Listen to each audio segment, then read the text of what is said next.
How the world sees you. ये किताब सैली हॉगजेट ने लिखी है, जो कि एक एडवर्टाइजमेंट एक्सपर्ट और न्यूयॉर्क टाइम्स के लिए भी लिखती हैं। ये किताब खास उन लोगों के लिए है जो चाहते हैं कि उनकी पर्सनैलिटी फैसिनेटिंग लगे। ये किताब इसी चीज के बारे में हमें टिप्स और ट्रिक्स सिखाएगी और साथ ही साथ हमें ये भी पता लगेगा कि कैसे हम अपने यूनिक पर्सनैलिटी ट्रेट्स के जरिए अपनी जिंदगी में कामयाब हो सकते हैं। तो इस किताब को हम 5 चैप्टर्स में डिवाइड करेंगे, जो कि कुछ इस तरह से हैं। Chapter 1. You will only succeed in the right environment and some indicators will tell you if you are there or not. अब फर्ज करें कि कोई प्राइसलेस पेंटिंग एक कबाड़ खाने में पड़ी हुई हो और सालों से कोई उसकी तरफ ध्यान न दे रहा हो, मगर एक दिन अचानक से एक पेंटिंग को परखने वाले आर्टिस्ट की नजर उस पर पड़ जाए, तो हो सकता है कि वो उसको साफ करके शायद लाखों डॉलर्स की कीमत में बेच दे। अब कभी आपको ऐसा तो नहीं लगा कि आप भी इस पेंटिंग की तरह हैं और आपके ट्रू पोटेंशियल को पहचानने वाला कोई शख्स आपको मिल जाए तो शायद आपकी जिंदगी बदल दे। तो इस मिसाल से हमें ये पता चलता है कि हमें भी एक सही एनवायरनमेंट और सही लोगों के बीच में होना चाहिए जो कि हमारे ट्रू पोटेंशियल को पहचानने की सलाहियत रखते हो। तो अब हमें कैसे पता चले कि हम सही एनवायरनमेंट में हैं भी या नहीं?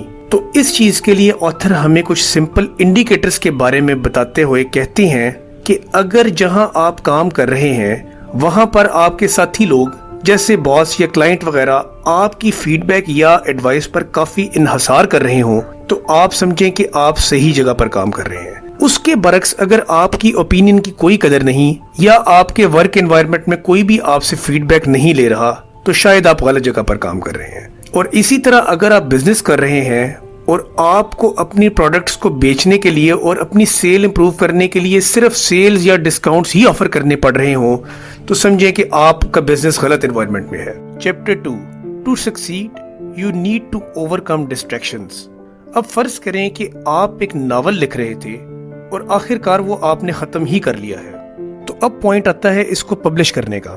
तो इसको पब्लिश करने के लिए आपको 3 चीजों का ख्याल करना होगा। एक तो जिन लोगों या पब्लिशर्स को आप अपना पोर्टफोलियो या मैसेज भेजते हैं उनकी अटेंशन मुकम्मल से हासिल करना। अब ये अटेंशन किस तरह से हासिल की जाए, इसके लिए जरूरी है कि आपकी किताब की ओपनिंग बहुत ज्यादा मेमोरेबल और कैप्टिवेटिंग हो, क्योंकि आजकल के फास्ट और डिजिटल दौर में अटेंशन ग्रैब करने का टाइम सिर्फ चंद सेकंड रह गया है। तो अगर आपकी किताब का स्टार्ट अच्छा ना हो तो रीडर शुरू में ही इससे अट्रैक्ट नहीं होगा। दूसरी चीज जो आप कर सकते हैं वो ये है कि आप कंपटीशन को कम करने के लिए एक अलग से नीश तलाश कर लें, क्योंकि जितना ज्यादा कंपटीशन आपको फेस करना होगा उतना ही ज्यादा compete करना आपके लिए मुश्किल हो जाएगा। तो यहाँ पर जरूरी है कि अगर आप उस एग्जिस्टिंग कंपटीशन के अंदर भी हैं तो आपको अपने आप को दूसरों से कुछ मुख्तलिफ करना होगा, जो कि आपकी एक यूनिक आइडेंटिटी बन जाए। और तीसरी चीज ये है कि आप अपने आप को एक कमोडिटी के तौर पर ना लें, क्योंकि कमोडिटीज रिप्लेसेबल होती हैं। और अगर आपने अपने आप को एक कमोडिटी के तौर पर लिया तो आपका क्लाइंट भी आपको रिप्लेसेबल समझ लेगा। और ये भी मुमकिन है कि आपका क्लाइंट आपके कंपेटिटर्स की तरफ भाग जाए। यहाँ पर जरूरी है कि आप अपनी एक लॉयल कस्टमर बेस बनाएं और सिर्फ नए क्लाइंट्स के पीछे ही ना भागें, बल्कि अपने लॉयल कस्टमर्स को बिल्कुल भी इग्नोर ना करें और उनके साथ कनेक्टेड रहें, उनकी केयर करें और उनकी कंप्लेंट्स को सीरियसली लें। और साथ ही साथ जो फीडबैक वो आपको देते हैं आप कोशिश करें कि उनकी बेस पर अपने आप को इम्प्रूव भी करें। Chapter 3. When you are fascinated, you are in a state of flow and you perform the best. हम में से अक्सर लोगों को कुछ ना कुछ इतना ज्यादा फैसिनेट करता है कि वो काम करते करते हमें अपने वक्त और इर्द गिर्द की चीजों का भी ध्यान नहीं रहता। अब साइकोलॉजिस्ट इस स्टेट को फ्लो स्टेट कहते हैं। तो यहाँ पर जरूरी है कि आप अपनी उन एक्टिविटीज को ट्रैक करें जिनको करते हुए आप इस स्टेट में आते हैं। यकीनन उन एक्टिविटीज में आपका पोटेंशियल आम चीजों के मुकाबले में कुछ ज्यादा होगा। तो अब से आप कोशिश करें कि उस तरह की फील्ड चूज करें जो उस फ्लो स्टेट वाले काम से एसोसिएटेड हो, या अगर आप अपने एग्जिस्टिंग काम को नहीं बदलना चाहते तो आप उसके अंदर उन चीजों को इंट्रोड्यूस करें जिनकी मदद से आप फ्लो स्टेट में आते हैं। अब आप अपने उन फ्लो स्टेट वाले फैसिनेटिंग एडवांटेजेस के बारे में किस तरह से जान सकते हैं? आपने देखा होगा कि अक्सर बचपन में आप कोई काम कर रहे होते थे और आप इसमें इतना ज्यादा मगन हो जाते थे कि अक्सर आपको आपके घर वालों से भी उस चीज पर डांट पड़ जाती थी। अब आप अपने बचपन के पर्सनैलिटी ट्रेट्स को भी जरूर देखें, जैसे कि हो सकता है कि आप बचपन में काफी बॉसी हों, आप कॉशियस भी हो सकते थे या आप हाइपर एक्टिव भी हो सकते थे। तो इस तरह की स्टेट्स भी आपको आपकी स्ट्रेंथ्स के बारे में बता सकती हैं। आप उनको जरूर रिकॉल करें क्योंकि वो आपकी नेचुरल स्टेट्स थी। हम में से अक्सर लोग जब थोड़ा बड़े और सेंसिबल होते हैं तो वो इस तरह प्रिटेंड कर रहे होते हैं जैसे वो असल में नहीं होते, और इसकी वजह ये भी हो सकती है कि कभी वो किसी से इंस्पायर होते हैं या कभी किसी खौफ की वजह से वो इस तरह करते हैं। अगर आपको भी कभी इस तरह फेस करना पड़े तो जरूरी है कि आप अपनी पर्सनैलिटी के उन ट्रेट्स को याद करें जो आपके बचपन के अंदर आपके अंदर डोमिनेटिंग थे, और कोशिश करें कि उसके इर्द गिर्द ही अपनी सोच और काम को महदूद करें। इसके साथ साथ आप अपने इर्द गिर्द के लोगों की फैसिनेटिंग ट्रेट्स को भी जरूर तलाश करें। इसका फायदा ये होगा कि आप प्रोडक्टिव ग्रुप्स और टीम्स बना सकते हैं जो कि आपके दोस्तों और को-वर्कर्स से लेकर आपकी जिंदगी के किसी भी रिश्ते की शक्ल में हो सकती हैं। हम में से सब लोगों के फैसिनेटिंग एडवांटेजेस मुख्तलिफ होते हैं, तो जरूरी है कि हम एक ऐसी टीम बनाएं जिसमें मुख्तलिफ तरह के फैसिनेटिंग एडवांटेजेस के लोग हों।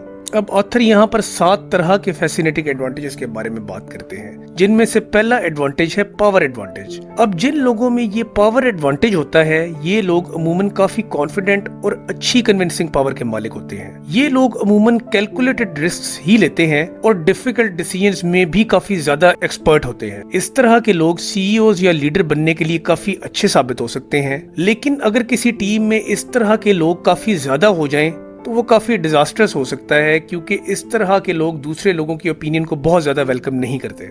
Chapter 4, passion advantage is about people and emotions while mistake advantage is about loving facts. अब अगर आप कोई प्रोजेक्ट खत्म करते हैं तो क्या उसके बाद आपको ऐसा महसूस होता है कि शायद मैं इससे बेहतर कर सकता था? अगर ऐसा है तो आप प्रेस्टीज एडवांटेज की पर्सनैलिटी के मालिक हैं। इस तरह के लोग एक्सीलेंस के लिए मेहनत करते नजर आते हैं और साथ ही साथ इनके दिल में सेल्फ ऑप्टिमाइजेशन की भी एक डिजायर होती है।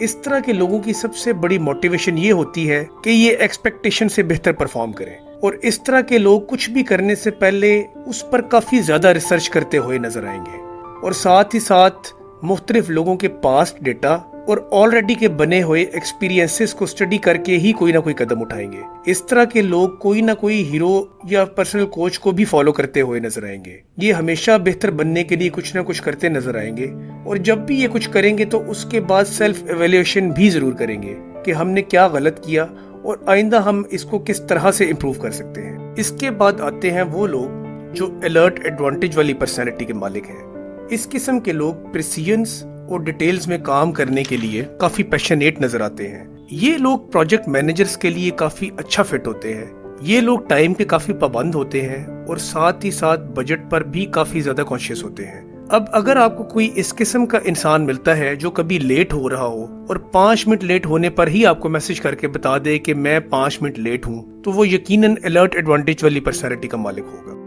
Chapter 5, Innovation advantages about having new ideas and trust advantages about people with reliable personality। 3500 BC में मेसोपोटामिया में किसी ने व्हील इजाद करने का एक ब्रिलियंट आइडिया दिया। अब हमें अंदाजा नहीं कि व्हील किसने इजाद किया, लेकिन व्हील की इजाद दुनिया की सबसे बड़ी इनोवेशंस में से एक है। इस किस्म के लोग जो न्यू इनोवेशंस करते हैं, ये इनोवेशन एडवांटेज वाली पर्सनैलिटी के मालिक होते हैं, और ये हर वक्त नित नए आइडियाज पर काम करते हुए दिखाई देते हैं। ये लोग काफी क्रिएटिव होते हैं, मगर अपने प्रेजेंट से कभी सेटिस्फाई नहीं नजर आएंगे। अगर इन लोगों को लीडरशिप पोजीशन दी जाए तो ये लोग उसमें नित नए विजन्स बनाने में काफी ज्यादा फोकस नजर आएंगे। इस किस्म के लोग अलर्ट एडवांटेज वाले लोगों के साथ काफी अच्छा पेयर बना सकते हैं, क्योंकि अलर्ट एडवांटेज वाले लोग इनके लिए डिटेल में काम करते नजर आएंगे, जबकि ये अपने विजन पर फोकस्ड होंगे और नई टेक्नोलॉजीज के बारे में सोचते रहेंगे। अब अगर आप कंसिस्टेंसी और डिपेंडेबिलिटी की तलाश में हैं, तो फिर आपको उनको देखना चाहिए जो ट्रस्ट एडवांटेज के मालिक हो। अब आपकी टीम में अगर कोई इंसान ट्रस्ट एडवांटेज वाली पर्सनैलिटी का मालिक है,